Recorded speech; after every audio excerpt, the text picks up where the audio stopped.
It certainly made a very big difference to women's life in Britain. It's opened the door to equality for women.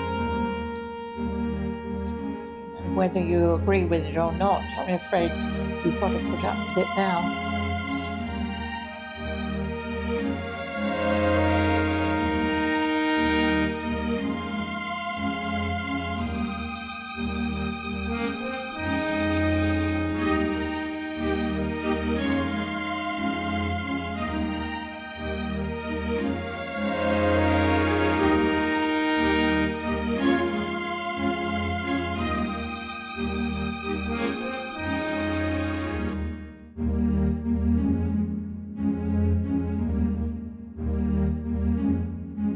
And domestic service disappeared completely.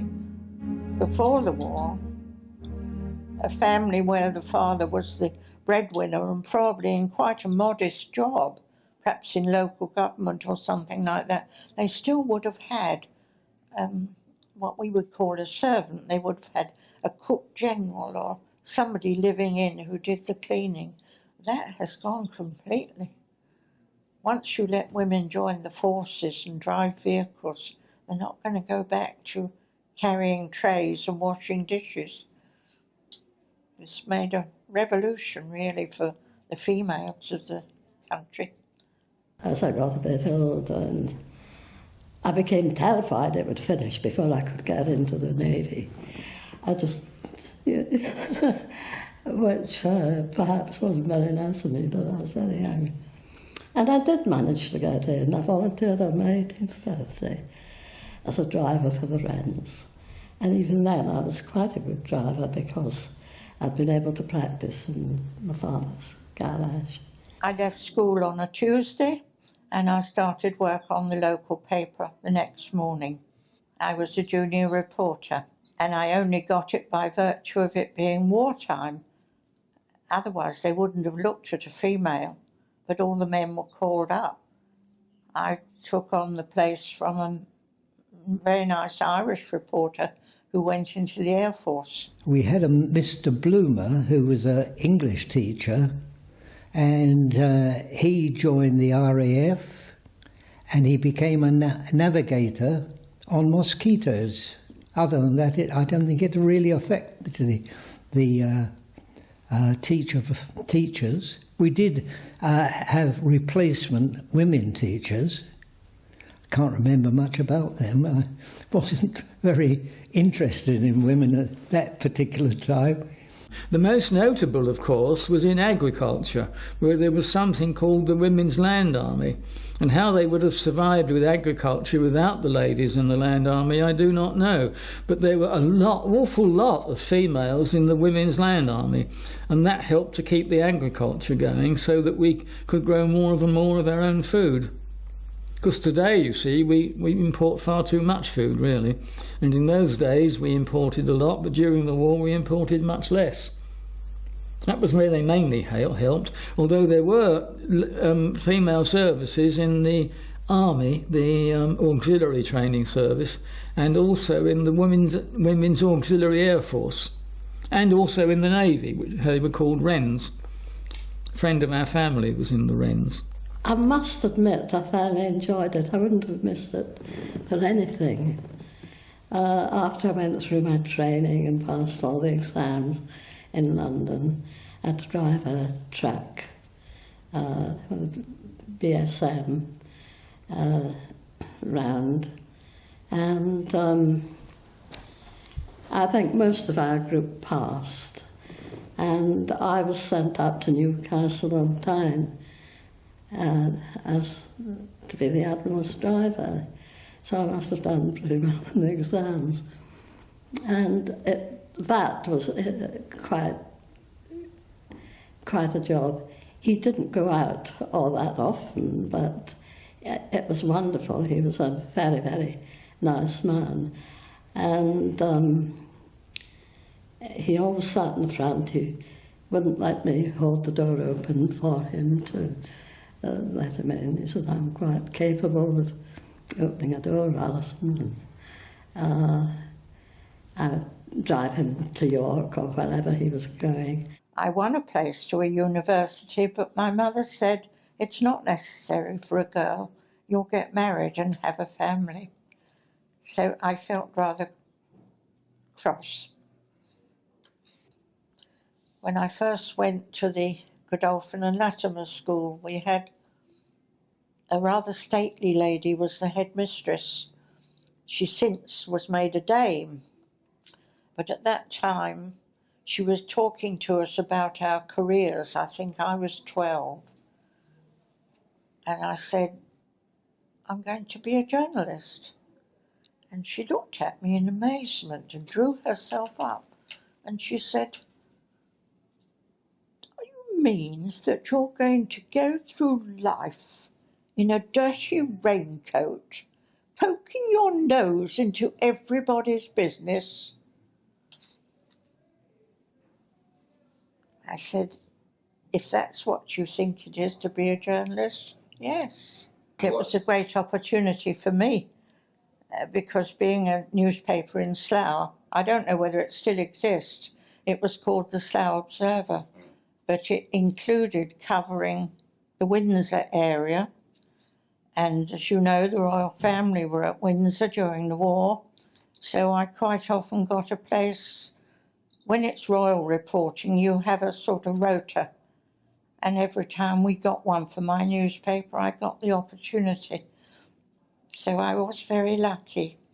But mainly I was driving, there was a Commander Bolton, he was the engineering commander, and if a ship like HMS Norfolk was, as they say, hulled, had a torpedo been damaged in some way, it was in dry dock, and I'd take him down. And the first time I took him down, he was going up the gangplank, he came back to me, and he said, how old are you? I said, 18. He said, well, look, I'm going to be quite some time. He said, come with me. Anybody asks you, say you're 21. I don't know who he thought would ask me. And I was taken into the captain's quarters and introduced and so forth. And cigarettes were brought out, and they said, just help yourself. And they went off to look at the blueprints and arrange for the repair and what have you. And then, when we left that ship, he said, now, where shall we go for lunch? He said, I know, the Polish ship's in P.S. Conrad. Wonderful food, we'll go there. So we went to the Conrad and we had lunch. This was my first day in Lorenz, the first time I'd actually visited the dockyards. I couldn't believe it, you know, when I got back. I thought, well, this is Lorenz, you know.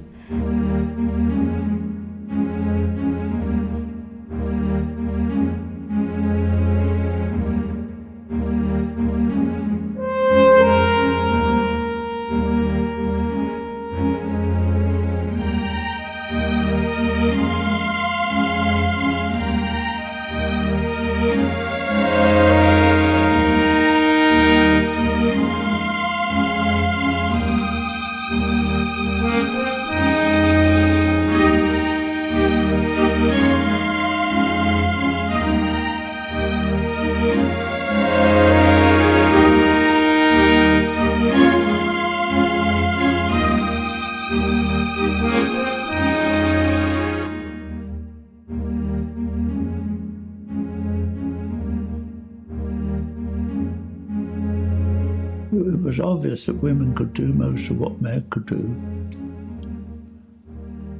and did it very well, I should think, because they were the home front. There's no doubt that their role was more and more important as they took over men's jobs at home, particularly noticeable in the factories where women then did men's jobs often. I remember they used to drive trucks and so on. In the big factory I worked in, with 4,000 employees, there used to be internal truck drivers. So they're doing a man's job and doing it perfectly well. Yeah. On electric machines, you know. Yeah, I suppose men were rougher towards ladies in those days, in some ways. But then I say rougher, we would never dream of swearing in front of a lady. Honestly. Now, fellas just use any word they want and they don't bother, because a girl can give him back the same word. And but in those days, I don't think that would have happened. No, a lady would try and keep her lady appearance. Yes, yeah. If she could. Yes, I think so. In general, especially in the ATN and the WAFs, of course, they were also noted for their behaviour. Yeah. No, I give them full marks because they did what they could. A dockyard, well, certainly at that time, it was a very interesting place on the ships that he went aboard. I mean, I look back. I met a lot of people that I would never have met if it hadn't been for being in the Wrens for the war. It was a very, very interesting experience, and there'll never be the like of it again, and I hope there'll never be another war, because I think it would probably be the end of the world as we know it if there was another war today, because it wouldn't be like that one. That was bad enough, but another one with the weapons they have now would just be the end. Of course, the men came back, and then the women had to go back to family life. I mean, before the war, women didn't work. They stayed at home and raised a family, and men went out and earned a living. But I think the women enjoyed working, and thinking they'd got to go back to family life, I think a lot were resented the menfolk taking over the jobs they had done during the war. I found it very difficult. I missed the company, although I had a wonderful family, mum and dad, brother and sister, aunties, uncles.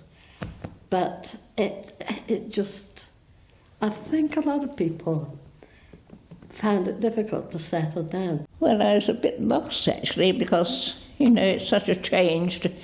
And I did go back to my job, but I just, everybody seemed so narrow-minded and it was so different.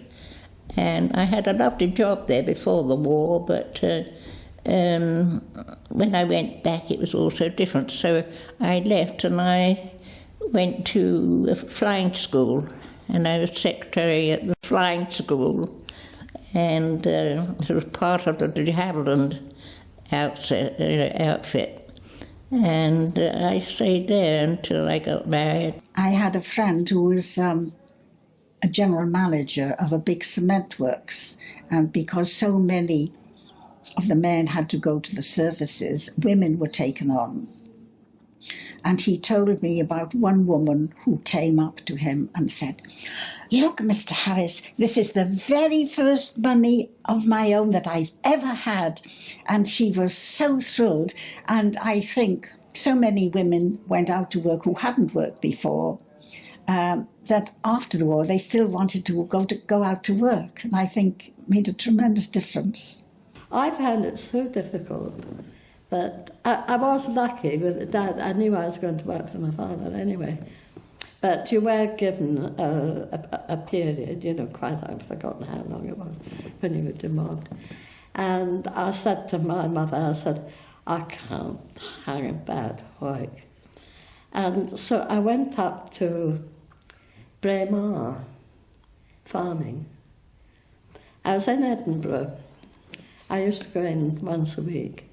And I saw a notice up about farming, and so I went in and asked about it, and it was voluntary work. And it was harvest time. Oh, God, it was back-breaking. There were quite a lot of tensions, yes. You know, for a man to serve in the army or the Air Force and Navy, to serve in foreign countries, he probably had never been out of England before in his life. And it was a big eye-opener for a lot of the men when they served. And they came back to a very different Britain. They made a very big difference to the social pattern. Divorce, I mean, increased enormously. And women, well, they began to see that they had got a place in life, which you hadn't seen much earlier.